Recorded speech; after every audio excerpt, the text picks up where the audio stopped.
The Crusades, how a holy call turned into centuries of war. In the late 11th century, Europe was a land of fear, faith, and fire.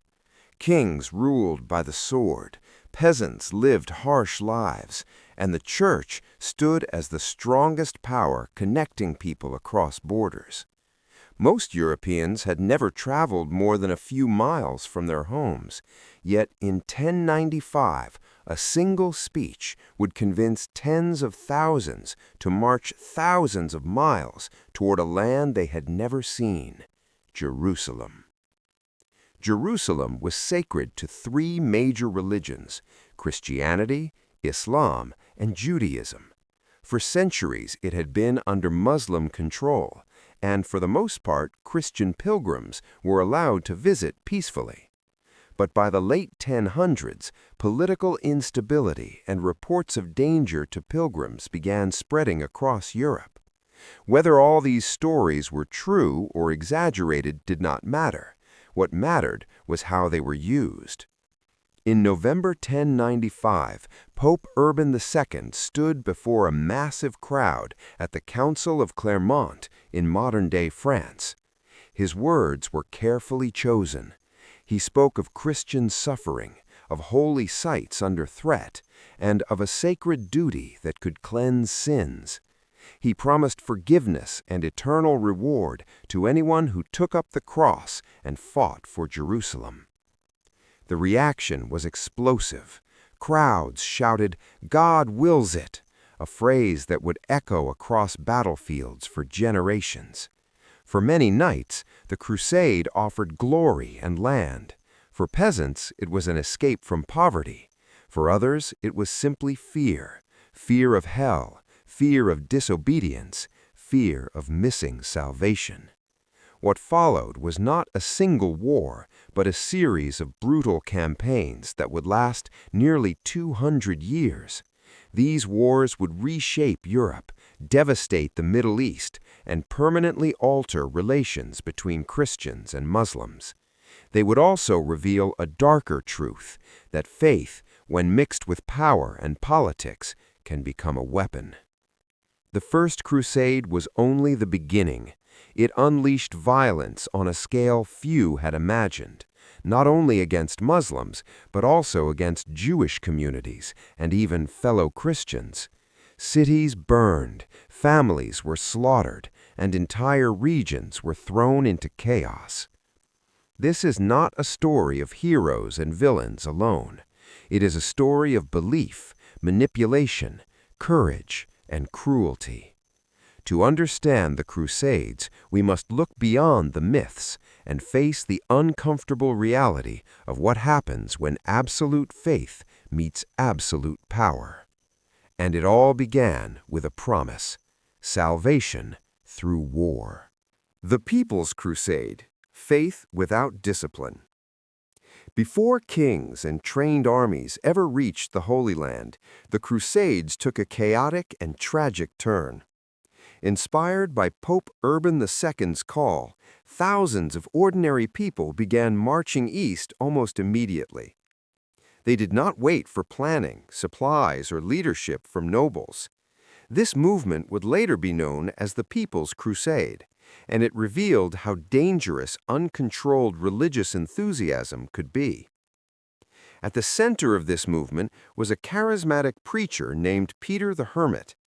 Traveling from village to village, he spoke passionately about Jerusalem and the suffering of Christians. He wore simple clothes, rode a donkey, and claimed divine guidance. To peasants who had never heard a pope speak, Peter felt closer, more believable. His sermons ignited mass emotion, not strategy. Men, women, and even children joined the march. Most had no weapons beyond farm tools. They lacked food, maps, and any understanding of the lands ahead. Many believed God would protect them no matter what. This blind faith would soon collide with reality. As these crowds moved through Europe, discipline collapsed. Hunger led to looting. Fear led to violence. Tragically, some groups turned on Jewish communities, accusing them of being enemies of Christianity. Entire Jewish populations in cities along the Rhine were attacked and massacred. These killings were not ordered by the church, but they were fueled by extremist interpretations of faith and rumors. The Crusades, before even reaching Muslim lands, had already spilled innocent blood. When the People's Crusade entered the Byzantine Empire, the situation worsened. The Byzantine Emperor Alexios I was alarmed. He had asked the West for trained soldiers, not uncontrolled mobs. Wanting them gone as quickly as possible, he arranged ships to send them across into Anatolia, territory controlled by the Seljuk Turks. There, disaster struck. The untrained Crusaders marched into hostile land without proper scouts or formations. Turkish forces easily ambushed them. Within weeks, most of the People's Crusade was destroyed. Thousands were killed. Survivors were captured or sold into slavery. Peter the Hermit himself had already fled, leaving his followers behind. The People's Crusade achieved nothing militarily, but it left a deep scar. It showed how religious passion, without leadership or restraint, could lead to chaos and atrocity. It also foreshadowed the violence that would define the Crusades for generations to come. The real Crusader armies were still on their way, and they would be far more dangerous. The First Crusade begins. Knights, oaths, and ambition. While the People's Crusade was collapsing in chaos, a very different force was taking shape in Western Europe. This was the First Crusade of the nobles, organized, armed, and led by experienced knights and lords. Unlike the peasants who marched blindly, these leaders understood war. But they also carried personal ambitions that would shape the future of the Crusades. Among the most important leaders were Godfrey of Bouillon, Bohemond of Taranto, Raymond of Toulouse, and Hugh of Vermandois. Each commanded his own army, and each had different motives. Some sought religious redemption, others land and power, and some simply followed opportunity. What united them was the oath they swore to the Byzantine emperor. When these armies reached Constantinople in 969 and 997, Emperor Alexios I Komnenos demanded that the Crusader leaders swear loyalty to him. Any land they captured from the Turks, he said, must be returned to the Byzantine Empire. Reluctantly, most Crusader leaders agreed, though many never intended to keep that promise. Once across into Anatolia, the Crusaders faced their first true test. The Seljuk Turks were skilled horse archers, fast and deadly. At Nicaea, the Crusaders worked with Byzantine forces to besiege the city. When it fell, however, the Byzantines secretly negotiated its surrender, preventing the Crusaders from looting it. This created deep resentment and mistrust. Soon after, the Crusaders marched across the harsh Anatolian plateau. Heat, thirst, and hunger killed almost as many men as enemy attacks. At the Battle of Dorylaeum, Turkish forces ambushed the Crusaders, nearly destroying them. Only disciplined defense and timely reinforcements saved the army. It was a brutal reminder that faith alone would not win battles. As the Crusaders pushed south, internal tensions grew. Leaders argued over supplies, authority, and future rewards. Still, they pressed on, driven by belief and pride. Their next target was Antioch, a massive fortified city that would test their endurance more than any battle so far. The First Crusade was no longer a dream or a sermon. It had become a grinding campaign of survival. Victory would demand not only courage, but betrayal, cruelty, and sacrifice. And the worst was still ahead. The Siege of Antioch. Hunger, betrayal, and desperation. By late 977, the Crusader armies reached Antioch, one of the most important cities in the eastern Mediterranean. Massive stone walls surrounded it, reinforced with towers and guarded by thousands of defenders. Antioch controlled key trade routes and access to Syria. Without taking it, reaching Jerusalem would be nearly impossible. The siege that followed became one of the most horrifying episodes of the First Crusade. The Crusaders were not prepared for a long siege. Supplies quickly ran out. Food became so scarce that horses were eaten, then dogs, and eventually rats. Chroniclers wrote of men collapsing from starvation. Disease spread through the camps, killing nobles and peasants alike. Desertion increased as morale collapsed. Meanwhile, Muslim relief armies repeatedly harassed the Crusaders, cutting off supply routes. The besiegers slowly became the besieged. Winter made everything worse. As months passed with no success, faith began to weaken. Some questioned whether God had abandoned them. Others clung harder to belief, interpreting suffering as a test. Arguments erupted between leaders. The crusade was close to falling apart. Then came betrayal. A crusader named Firuz, an Armenian guard inside Antioch, secretly agreed to open a gate in exchange for protection and wealth. One night in June 998, Crusader soldiers climbed the walls using ladders. The city fell suddenly and violently. Thousands of inhabitants were killed in the chaos. But victory turned into terror almost immediately. Just days later, a massive Muslim army led by Kerboga of Mosul arrived and surrounded Antioch.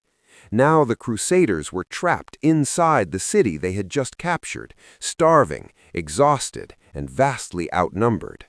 Panic spread. It was during this moment of despair that a peasant named Peter Bartholomew claimed to have discovered the Holy Lance, the spear said to have pierced Jesus during the crucifixion. Many believed this was a divine sign. Others were skeptical. But belief mattered more than truth. Inspired by this supposed miracle, the Crusaders launched a desperate attack. Against expectations, Kerboga's army collapsed due to internal divisions. The Crusaders won, not through strength alone, but through enemy disunity and sheer desperation. Antioch was secured, but at a terrible cost. The Crusaders had hardened. Mercy had faded. Violence had become routine. The road to Jerusalem was open, but the men marching it were no longer the same. The road to Jerusalem. Faith tested by blood. After surviving the nightmare of Antioch, the Crusader armies should have rested. Instead, they argued. Who would rule Antioch? Should they continue to Jerusalem at all? Months passed as leaders fought over power while soldiers starved. Eventually, pressure from the lower ranks forced the march to continue. Jerusalem was still the ultimate goal, the city that justified all suffering. By early 999, the Crusaders moved south along the Mediterranean coast. Some Muslim cities chose not to resist, allowing the armies to pass in exchange for peace. Others fought and paid the price. The Crusaders had learned hard lessons at Antioch. Siege warfare became faster and more brutal. Civilians increasingly suffered. As they approached Jerusalem in June 1099, reality struck hard. The city stood on high ground, surrounded by strong walls. Worse still, the region was dry. Local defenders poisoned wells and destroyed water sources. Thirst became the Crusaders' greatest enemy. Men collapsed under the sun, their armor burning their skin. When the siege began, the Crusaders faced another problem. They lacked proper siege equipment. No large trees grew nearby. Wood had to be dragged from miles away. Every beam was precious. While they struggled to build towers and ladders, Muslim defenders fired arrows and stones from above. Religion dominated every action. Priests ordered fasting and barefoot processions around the city walls. The Crusaders believed Jerusalem would fall only through purification and sacrifice. For a moment, faith replaced strategy. On July 15, 1099, the final assault began. Siege towers rolled forward, ladders slammed against the walls. Fighting was savage and personal. When the Crusaders finally broke through, discipline vanished. What followed was a massacre. Muslim and Jewish inhabitants were killed in vast numbers. Chroniclers from both sides described streets running with blood. The violence shocked even some contemporaries. Jerusalem, the holy city, had become a killing ground. After the bloodshed, Crusader leaders knelt in prayer at the Church of the Holy Sepulchre. To them, the slaughter was a divine victory. To the victims, it was a catastrophe that would never be forgotten. The First Crusade had achieved its goal. Jerusalem was under Christian control. But the cost was immense, and the consequences would echo for centuries. A kingdom born in blood. Crusader rule in the Holy Land. With Jerusalem captured, many believed the crusade was complete. Pilgrims wept, prayed, and prepared to return home. But victory created a new problem. Who would rule the Holy Land? The Crusaders had not only conquered territory, they now had to govern it. In July 1099, Godfrey of Bouillon was chosen as the leader of Jerusalem. He refused the title of king, claiming no man should wear a crown where Christ had worn thorns. Instead, he called himself Defender of the Holy Sepulchre. Despite the humility of the title, the reality of his rule was harsh. The new Crusader state survived only through constant warfare. Around Jerusalem, other Crusader states emerged: the County of Edessa, the Principality of Antioch, and the County of Tripoli. These states were small, isolated, and surrounded by hostile powers. Their survival depended on fortresses, alliances, and continuous military readiness. The local population, Muslims, Jews, and Eastern Christians, now lived under foreign rule. Some were allowed to remain by paying taxes, others were expelled or killed. Religious tolerance varied from ruler to ruler, but trust was minimal. The memory of the massacre in Jerusalem made peaceful coexistence almost impossible. The Crusaders quickly realized another truth: Europe was far away. Reinforcements were slow, supplies were limited, every loss mattered. To survive, they built massive castles like Crac des Chevaliers, symbols of both defense and domination. Meanwhile, news of Jerusalem's fall spread across the Islamic world. At first, Muslim leaders were divided and slow to respond. Regional rivalries mattered more than religious unity. But anger was growing. Poets, scholars, and preachers began calling for resistance. The First Crusade had ended, but the war had not. The Crusader states were fragile, surrounded by enemies who were slowly finding common cause. A counterattack was coming, and it would change everything. The Muslim response: unity forged through loss. In the years immediately after the First Crusade, the Muslim world was stunned. Jerusalem, a sacred city, had fallen, and foreign Christian states now ruled lands that had been Islamic for centuries. Yet, despite the shock, there was no instant unified response. The Muslim world, like Christian Europe, was divided by politics, rivalries, and personal ambition. At first, many Muslim rulers viewed the Crusaders as just another group of invaders, no different from earlier raiders. Some even made temporary alliances with Crusader states against rival Muslim leaders. This lack of unity allowed the Crusader kingdoms to survive far longer than expected. But slowly, attitudes changed. Religious scholars began framing the Crusader occupation as a moral and spiritual crisis. Sermons emphasized the duty to defend Islamic lands. The idea of jihad, not as chaos or violence, but as organized resistance, gained renewed importance. Unlike the emotional chaos of the People's Crusade, this movement developed discipline and leadership over time. One of the earliest Muslim leaders to challenge the Crusaders seriously was Imad ad-Din Zengi, ruler of Mosul and Aleppo.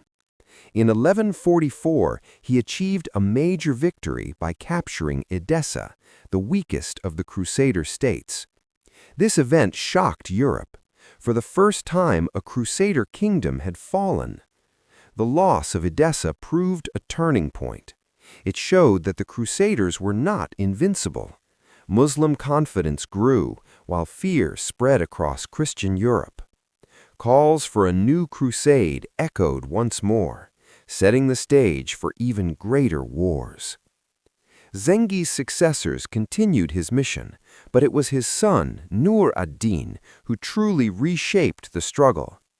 Nur ad-Din combined military strength with religious legitimacy. He ruled firmly but justly, presenting himself as a defender of faith rather than a conqueror for personal gain. Under his leadership, Muslim unity strengthened. The balance of power was beginning to shift. The Crusader states, once aggressive and confident, now found themselves on the defensive. Castles that once symbolized dominance became lifelines of survival. Every battle mattered. Every loss weakened them further. The long war for the Holy Land was entering a new phase, one defined not by chaos, but by rising unity and purpose. Saladin rises. Honor, strategy, and a new kind of war. From the growing movement of Muslim unity emerged one of the most famous figures of the Crusades, Salah ad-Din Yusuf ibn Ayyub, known in the West as Saladin. Unlike many war leaders of his time, Saladin's reputation was built not only on battlefield success, but also on discipline, restraint, and political intelligence.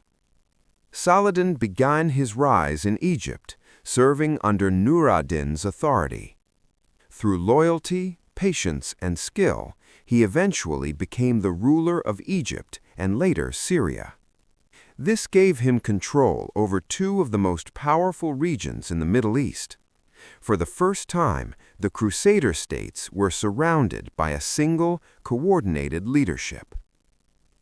Saladin understood that the Crusaders could not be defeated by emotion alone. He avoided reckless battles and focused on weakening them slowly. He cut supply lines, isolated fortresses, and waited for mistakes. His approach was calculated, not rushed. In contrast, the Crusader leadership had grown divided and complacent. Internal rivalries weakened their defenses. One figure in particular, Reynald of Chatillon, repeatedly violated truces by attacking Muslim caravans and threatening Mecca itself. These actions enraged Saladin and gave him both moral and political justification for war. The decisive moment came in 1187 at the Battle of Hattin. Saladin lured the Crusader army into dry terrain, cut them off from water, and surrounded them. Exhausted and dehydrated, the Crusader forces collapsed. The relic known as the True Cross was captured, a devastating psychological blow to Christian morale. After Hattin, the road to Jerusalem was open. Unlike the events of 1099, Saladin chose a different path. When Jerusalem surrendered, its inhabitants were allowed to leave after paying ransom. There was no mass slaughter. This act shocked Europe and reshaped Saladin's image even among his enemies. Jerusalem had changed hands once more, but the war was far from over. Europe would not accept this loss quietly. The call for another crusade was already spreading. The Third Crusade, kings at war. The fall of Jerusalem in 1187 sent shockwaves through Christian Europe. This time, the response was swift and powerful. The Third Crusade would not be led by minor nobles or scattered lords, but by kings themselves. It became one of the most famous chapters of the Crusades, marked by legendary names and dramatic confrontations. Three major rulers answered the call. Richard I of England, later known as Richard the Lionheart, was a brilliant military commander. Philip II of France brought political ambition and resources.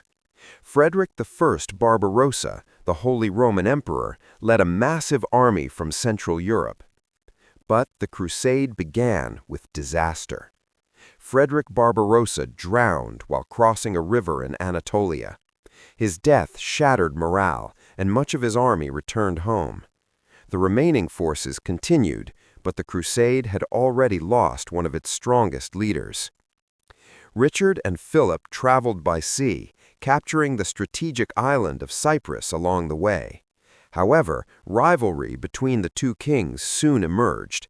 Philip eventually returned to France, leaving Richard to lead the campaign alone.